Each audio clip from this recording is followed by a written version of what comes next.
Apartment prices in Calgary will most likely see year-over-year price growth loss throughout 2025. But will we end 2025 starting in 2026 with price gains? That's the question that I just don't know if I could answer in today's episode, but we're going to look at all these things and come up with our own conclusion by breaking down the numbers, okay? Apartments in Calgary right now cost $331,000, down $1,000 from last month, but still up $7,400 from last year. So for $331,000, you get a 2-bed, 1 full bath, no half bath, built in 2003. Okay, these are the benchmark attributes for this specific price point. My name is Adam Fife, your Calgary realtor. If you're looking at getting into the market in 2025, apartments might not be the best, especially for you investors out there who seem to still be looking for Calgary real estate. If you're looking at getting more information, you want to go over the reports together, you want to actually have a conversation, you want to know what your home is valued at, you want to go through the market, you want to ask all the questions, go ahead and book the call. The link is in the very first description of these videos. Now, I do want to highlight a couple of things here quick. All of these links are realistic links that are valuable for you. Top 10 things to do in Calgary, benchmark attributes, Calgary professionals. You know, you're looking at those attributes. You want to know what things are going on in Calgary. You want to know some professionals around the city. I have these linked in the video, so go ahead and take a peek at that. But let's get into it now. Oh, I got to click here. Let's read what the Calgary Real Estate Board has written about this apartment sector. If you want to read this on your own, that's fine. Go ahead and pause the video and skip to the next chapter. Sales in January slowed to 370 units over last year's record high for the month. At the same time, new listings reached 922, like 3x, a new high for January. The gain in new listings relative to sales caused inventories to rise to almost 1,300 units. While sales have remained relatively strong, the gain in supply has pushed the months of supply up to 3.5 months. This is much higher than the levels seen over the past 3 years, but nowhere near the 9 months reported in January prior to the pandemic. Approved supply choices has weighed on prices over the past 5 months, okay? There is a big shift right now happening in the apartment sector, so let's start to break this down. Again, we're still seeing year-over-year growth, but we're at a month-to-month decline. You can see the up and down that we went through here. So this graph is absolutely fantastic. It shows the apartment sector for the entire city, okay? You've got your sales here, which is the green. You have your blue, which is the inventory or the leftover homes at the end of the month. And then you have the red bar, which is your benchmark attribute price point for the attributes that we talked about, the 2 and 1, 2003. So you can see inventories have sharply rose to levels that we saw in July of last year, right? Look at January's lows of 600 and like 700 inventory with almost 500 sales, okay? You can see just how large that gap is now. Quite crazy difference that we're noticing in this market. Very, very evident that this tight market was probably going to see price increases, and this loose market, if you would, is probably going to see some decreases coming in the winter of 2025 for the apartment sector, okay? So let's start to dive into this a little bit more. Let's try to make this a little bit smaller here. So you can see here that this information is the same information as what we have here, just in a more numerical fashion for those of you who are interested in that. So inventories, like we read about, was 1,300, leftover units at the end of the month. Quite a large difference from the 600 or 700 that we saw last year, okay? This mouse sucks. I'm gonna move this over here. Sales was 370. We're down from last year. New listings, 922. New listings is going to be a topic that we are absolutely going to talk about all year in 2025 for the apartment sector. You can see that we're pretty much right on par for those peak spring months, right? We're only about 100 listings off of what we saw in April of last year, which is usually the craziest time that people put their homes up on the market. You can see that it's been fairly consistent, right? September, October, almost 1,000. November, December definitely does taper off just because of the holiday season, but a lot of people have come back on the market, which has shot up our inventory, okay? Days on market, quite different as well. You can see that we basically went from 22 days on market in May of last year, super hot market, all the way to 51, okay? Last year, again, 35 days on market, still relatively balanced at 35 days, but 51 is definitely a buyer's market. There's a lot of options to choose from here. So let's continue on and go forward. So this is just some information. I'm going to actually move the screen over. This is some basic information here. Let's make this bigger, show my face. And showing some sales volume, okay? So now we're just looking at what January did versus year to date. We're not going to touch on this too much, but if you are looking already from last year, you can see a pretty large difference in sales volume, right? 1.6 billion down to 164 million, down to 130 million. Okay, so you can see that's almost a 21% decrease there. Okay, new listings, sales to new listing ratio is dramatically dropped. We're down to 40%. Sales to new list price, we were at 100% last year. Now we're at 97. Right, days on market has increased, and then the year to date is going to be the exact same thing. So we've only got 1 month. Okay, so new sales in Calgary. So the apartment sales year to date is only January. We're still relatively strong compared to what we've been used to over the last little while. So the market is moving, right? It's not moving as much as it did in 2024, but it's still moving at a relatively decent pace. The biggest thing that we need to worry ourselves with in terms of price is the inventory. Now, if you're a buyer, absolutely, it's a good time to get into the market. There's more options, but I would imagine as we continue to go through the year, there's going to be a lot more options for you to choose from, and we're probably going to see a steady decline in this price point until we start to see some shifts if the market gets ultra hot in the spring, which is fairly unlikely, just based off of all of the uncertainty that we're seeing in political realms. So, looking at the price points here, this information is just basically the sales numbers. I'm not going to touch on that. You can see the totals here, 448 down to 37. If you want to pause it, you can see just the price differences there. You know, last year we were seeing quite a bit in those like 250 to 350. This year we've dropped down, let's call it by about 5 to 10%. Now, this information is the same information, but color coordination compared to previous years. You can see under 300,000 has seen a pretty sharp decline, right? You can see 2022, when the market was very hot and the apartments were very affordable, the majority of listings, a high majority of listings in January were under 300,000. That has now shifted. So you can see that we are seeing more shifts into those higher end markets. Now, when we start to look at this is an interesting breakdown. This is actually the percentage across the entire city. So city center seeing the most amount of activity, fairly balanced between north, east to west. South is a very large quadrant, so it makes sense of why they see more. East, not very many apartments. Okay, this is the actual numbers of those. So if you want to pause it, just consider the quadrant numbers. That was cool. But the new listings is where I kind of want to spend my time. You can just see the sheer record that we have had in the last 10 years. 2014, I've brought this up in years past, was a very hot year. 2015 was a slower year, but 2015, a lot of homes came on the market because of that crash, if you would.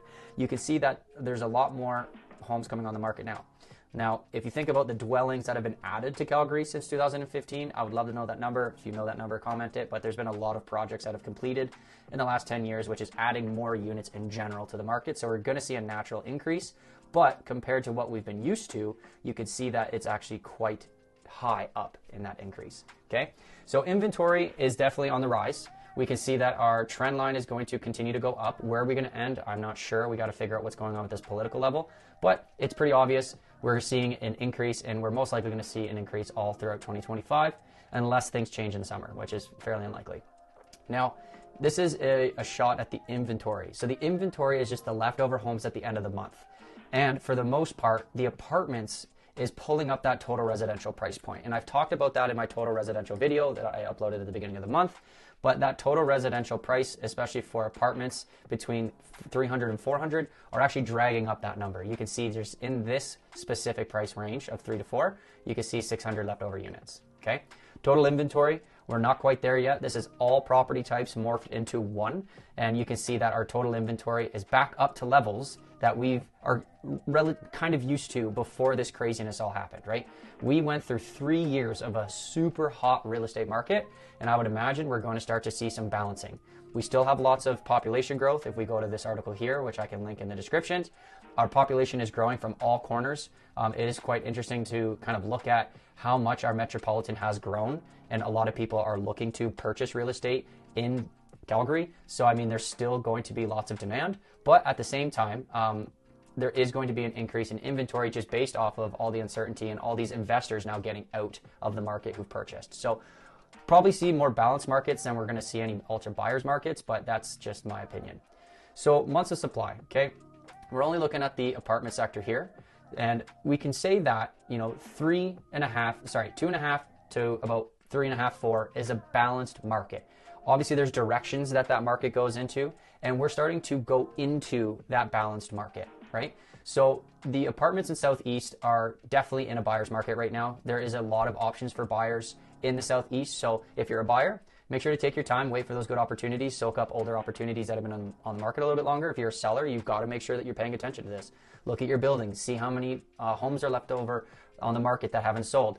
Don't try to compete with those price points that have been on the market for 3 months, right? You got to be able to be competitive, and you got to have a good story to tell. Okay, you can see that north, northeast, and city center are all in buyers markets, I would definitely say. Northwest is at that 2.5. So technically, I would call that a balanced market. I would say if you have a good price listing, I would argue in southwest and northwest, if you have a good price listing, it's going to sell, right? It's like that for every quadrant in a sense, minus southeast, but everything is still going to move relatively quick compared to what we've seen in years past, because there still is demand in that market, and I can prove that from the sales that we just went over.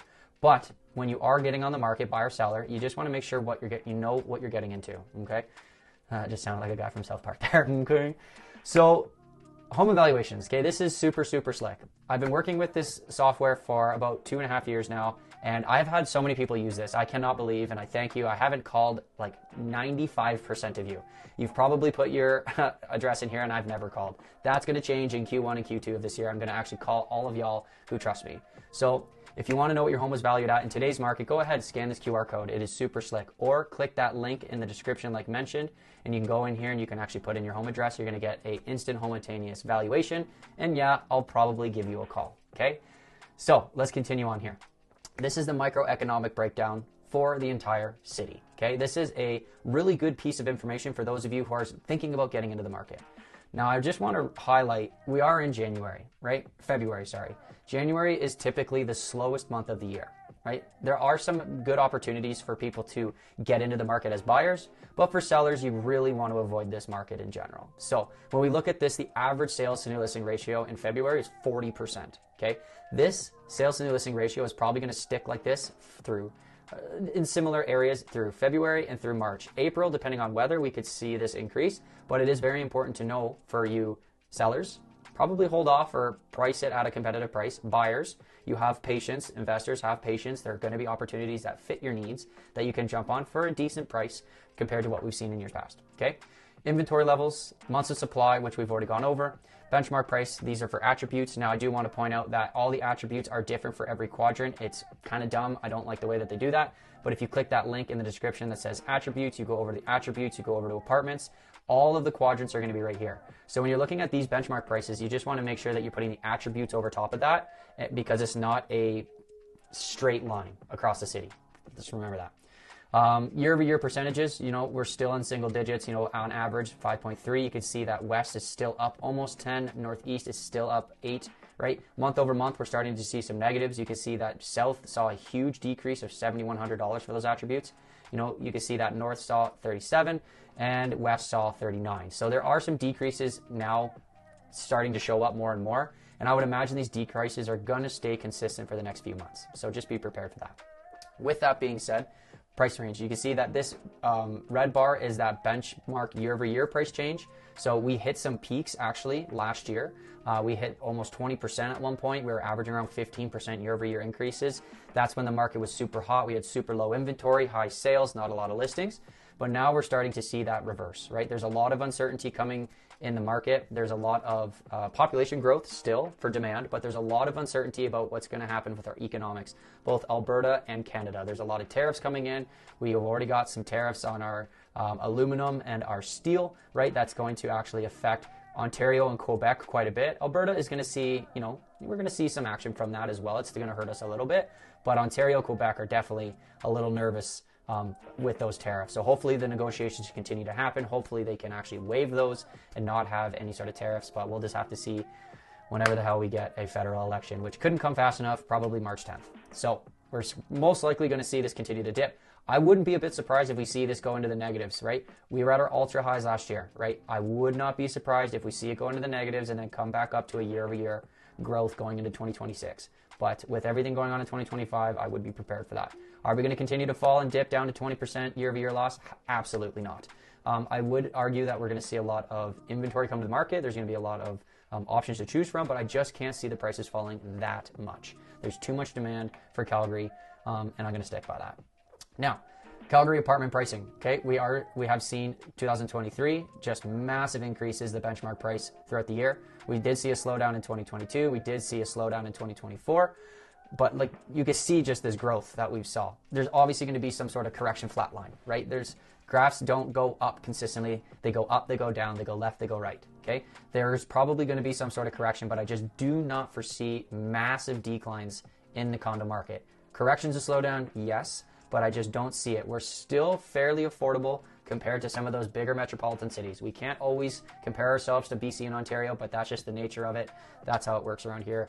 We're still fairly affordable. We're going to be it's going to be very interesting to see how Ontario is affected with these tariffs, with massive declines in price point. But we'll just have to wait and see. So if you like what you see, thank you very much for everyone who actually comes here and comments and asks questions. I'm back in action. We're going to go 3 to 4 videos a month and try to share with you as much data as possible. So if you want to see specific data, you want to go and talk about specific things, I'm all for it. I want to start incorporating a little bit more of like a news outlet kind of responses to these specific tariffs and these specific policy decisions that are both provincial and federal and even municipal. But you let me know what it is that you want to see. So thank you very much for everyone who's watched. I appreciate all the support. We'll see you on the next one. Peace.